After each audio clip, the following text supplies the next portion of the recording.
Olá! Hoje nós vamos ter uma convidada, né? Na verdade, por a gente estar trabalhando meio que virtual, meio presencial, então acabei fazendo a entrevista via virtual. Nós vamos conversar sobre as escolas antirracistas, né? O que a gente, enquanto pedagogas, enquanto educadoras, enquanto professoras, podemos fazer para evitar, né, o racismo. Então, eu trago para vocês a diretora, pedagoga, psicopedagoga, especialista em educação especial e inclusiva, Cláudia, para falar com vocês sobre o assunto. Obrigada. Cristina foi minha colega, nós fizemos faculdade juntas, né, na Unesp, né, na Faculdade de Filosofia e Ciências, né, há muitos anos atrás. E é interessante que na Unesp, né, naquela época a gente já trazia esses aprendizados, né, em relação a uma educação para a diversidade, uma educação inclusiva, uma educação antirracista, né, e naquela época, né, eu já aprendi muito com ela e outras colegas, né, que tinha até um grupo de professoras negras, né, elas desde aquela época já trabalhavam muito essas questões. Olá, vamos conversar um pouquinho sobre a questão étnico-racial dentro do contexto escolar. A primeira questão é: o que é o Dia da Consciência Negra e como surgiu essa data? O Dia da Consciência Negra marca a morte de Zumbi dos Palmares, que foi o líder do Quilombo de Palmares. Na década de 70, o movimento negro começou uma luta, né, em prol da instituição desta data como o Dia da Consciência Negra, de certa forma, como uma oposição ao 13 de maio, uma vez que o 13 de maio sempre foi visto como uma benevolência, né, descaracterizando toda a luta dos escravizados em prol dessa liberdade. E aí, por meio de muito tempo, foram feitas várias manifestações e buscas aí para que esse dia fosse instituído, até que culminou com 2003, com o reconhecimento desse dia como Dia Nacional da Consciência Negra, mas a sua institucionalização veio somente em 2011. A segunda questão é como a escola trabalha essa data. Se há um trabalho constante, contínuo, né, além do Dia da Consciência Negra. Sim, hoje eu posso afirmar que já existe um consenso que não é somente uma data comemorativa e que é necessário um trabalho de longo prazo, um trabalho ao longo do ano. Não posso afirmar que todas as unidades escolares, todos os setores trabalhem dessa forma. A gente acaba marcando o novembro como as ações mais efetivas em relação a isso, mas hoje a discussão étnico-racial ela perpassa todo o currículo, né? Então isso tem que ser cobrado, faz parte das formações, dos estudos dos professores e também deve fazer parte ali da sua prática pedagógica. Como eu percebo o racismo na escola, né?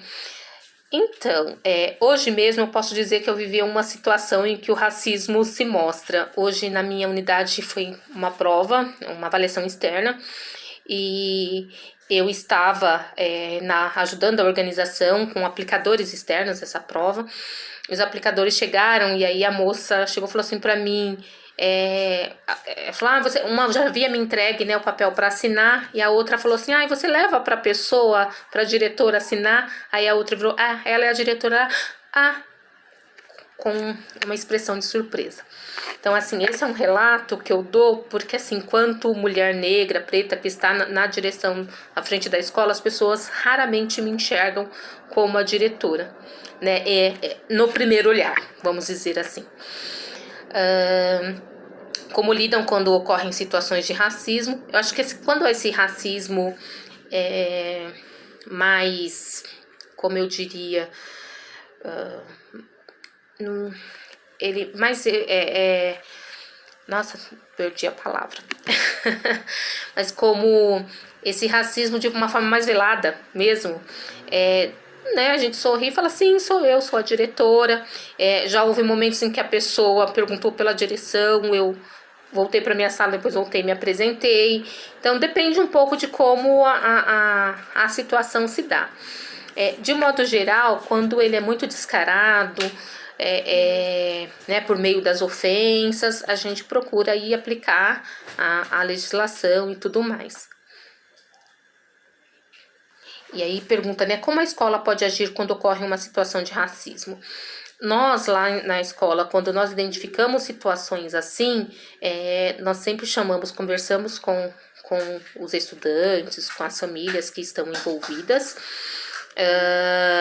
damos essa ciência, né, de que é um crime e que a pessoa pode sofrer as sanções passíveis aí em relação a isso. E eu acho que mais do que isso é uma ação pedagógica, né? Conversar com esses estudantes, procurar ações que busquem levar reflexão em relação a isso. Recentemente, uma criança, por exemplo, comentou conosco sobre o fato de uma outra, numa situação da sala, haver comentado com ela sobre a questão das religiões de matrizes africanas. Isso já é um tema para que a gente possa vir a trabalhar aí, fomentar com os professores, né, em termos de dar subsídios para que eles possam atuar quando essas situações acontecerem, e também para a gente desencadear algumas ações em relação a isso. Tem notado a diminuição da desigualdade social e econômica? Infelizmente, talvez até pelo acirramento da pandemia, eu acho que essa situação hoje é difícil de se analisar e afirmar que houve uma diminuição.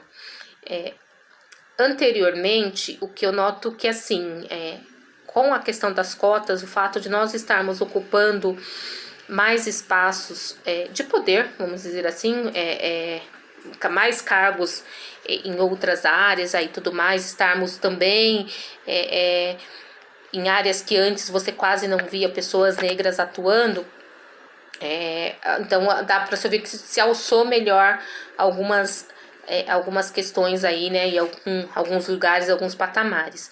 Mas dizer que houve diminuição da desigualdade social e econômica, eu não acredito, sobretudo nessa atual situação que nós estamos vivenciando. Acho que a quinta questão, né? Você já sofreu situações de racismo como diretora? Então eu contei essa, né? Assim, em que essa invisibilidade que existe em relação às pessoas negras no cargo de chefia, isso é muito recorrente quando na minha atuação. Mas talvez uma situação bem marcante quando uma pessoa, logo que eu ingressei, uma pessoa, após todos nós numa reunião geral, após todos nós já havíamos nos apresentado, e a pessoa, quando eu me pronunciei, em alguns momentos ela perguntou quem eu era por 3 vezes. Então, assim, foi uma das situações mais que me marcou bastante em relação a essa questão do racismo, das pessoas de eu não ser a primeira opção em relação à questão de chefia, né? Qualquer outra pessoa branca que esteja na escola provavelmente é vista como potencial diretora, e a minha escala não está entre os primeiros lugares. Eu acho que isso é uma das questões mais assim, que abrange mais essa questão da visibilidade, da atuação enquanto gestora. Esse até, fazendo um parênteses aqui, é um dos fatos que me fizeram buscar mesmo atuar dentro da gestão escolar, porque eu sempre gostei muito da atuação em sala de aula. Eu sou formada na área de educação especial, sala de recursos, sempre gostei muito, mas isso essa questão de me visibilizar enquanto mulher negra dentro desses cargos foi uma das questões que sim pesaram quando eu escolhi acessar esse cargo. Acho que alguma questão que eu quero trazer, acho que é muito importante nós discutirmos essas questões, nós falarmos sobre isso, nós colocarmos o dedo na ferida. Hoje a gente fala muito de uma educação antirracista, né? Então, para que tenha uma atuação, uma educação antirracista, a gente precisa conversar, a gente precisa pontuar todas as questões que ainda nos afligem, que ainda interferem na nossa dinâmica enquanto sociedade, para que realmente, né, essa desigualdade um dia diminua. Com certeza, né, essa atuação aí, quanto mais pessoas pensarem nessas questões, conversarem sobre isso, nós iremos alçar aí novos patamares, novas possibilidades. É isso, eu agradeço a oportunidade de estar aqui e estou à disposição também quando quiserem conversar, falar sobre isso em outros momentos, em outras situações. Abraços, até mais.